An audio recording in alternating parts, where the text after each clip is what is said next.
Yang pertamanya dari segi perintah kawalan pergerakan di Kota Star, Kedah. Mengambil kira peningkatan kes kluster sungai dan kluster tawa di daerah Kota Star, Kedah, mesyuarat khas pada hari ini telah bersetuju untuk melaksanakan perintah kawalan pergerakan diperketatkan PKPD secara pentadbiran di daerah Kota Star. Ini juga selaras dengan cadangan yang dibuat oleh Yang Amat Berhormat Menteri Besar Kedah. PKPD ini akan berkuat kuasa pada jam 12:01 malam ini, iaitu 11 September hingga 25 September, dan akan melibatkan 366,787 penduduk di 28 mukim di daerah Kota Star.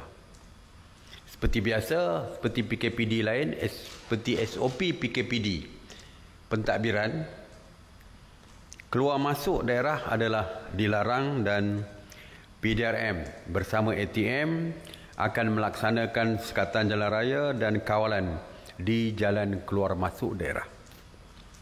Kemasukan melalui pintu masuk antarabangsa di Bukit Kayu Hitam juga dihentikan sehingga tamat PKPD pentadbiran ini. Individu yang perlu keluar masuk, yang ingin keluar masuk untuk bekerja juga tidak dibenarkan daripada kawasan PKPD ini. Oleh itu saya berharap majikan perlu mengambil maklum tentang perintah ini. Ini bukan atas kehendak pekerja mereka, tetapi atas perintah yang dikeluarkan oleh kerajaan yang menyebabkan mereka tidak bekerja. Jadi saya harap tidak ada tindakan diambil terhadap pekerja-pekerja yang tidak bekerja, dan kalau boleh kita galakkan majikan untuk meminta pekerja mereka membuat kerja dari rumah. Masjid dan rumah ibadat lain diarahkan tutup sepanjang tempoh PKPD ini, dan semua aktiviti sukan, rekreasi, sosial dan budaya adalah dilarang sepanjang tempoh ini. Semua taska, semua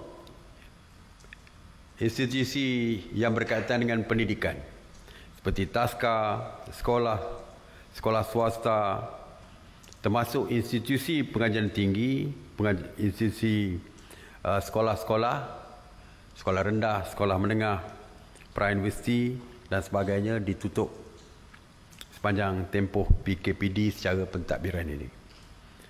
Sesi pengajian dan semua institusi pengajian tinggi awam dan swasta termasuk institut latihan kemahiran di daerah Kota Star turut ditangguhkan pengajian mereka.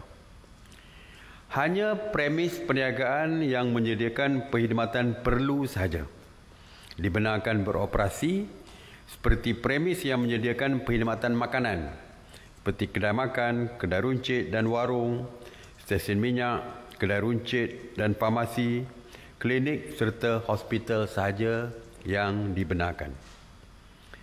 Perkhidmatan lain seperti kilang perlu memohon kebenaran daripada PDRM terlebih dahulu sebelum dibenarkan beroperasi.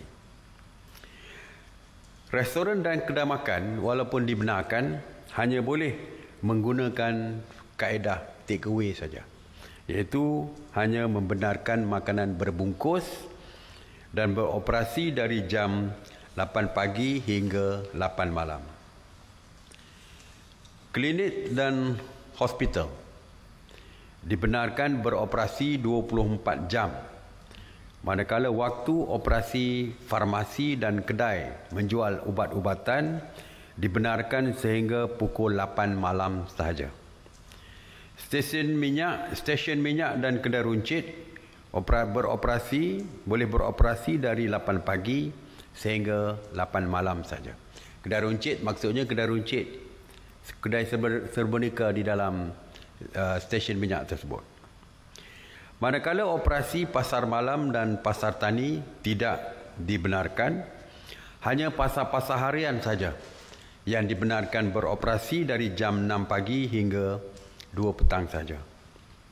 Hanya ketua keluarga dan seorang dari sesebuah rumah dibenarkan untuk keluar untuk membuat pembelian barang makanan dan keperluan keluarga.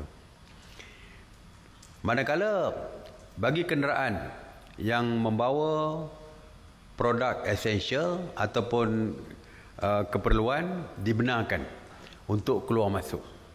Walau bagaimanapun mereka perlu mendapatkan kebenaran daripada pihak PDRM.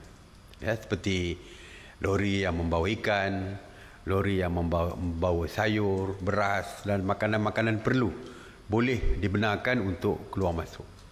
Ya, tetapi tidak dibenarkan untuk lori-lori lain selain daripada barang keperluan. Itu pun perlu mendapatkan kebenaran daripada pihak berkuasa.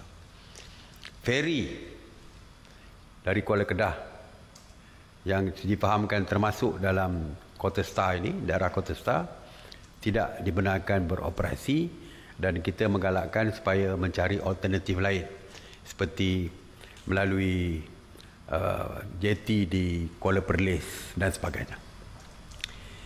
Walaupun bagi kes-kes kecemasan seperti sakit dan kematian, mereka boleh keluar masuk ke daerah dengan syarat mendapat kebenaran daripada pihak polis Diraja Malaysia. Jadi itu antara SOP-SOP yang kita kenalkan seperti biasa di PKPD pentadbiran.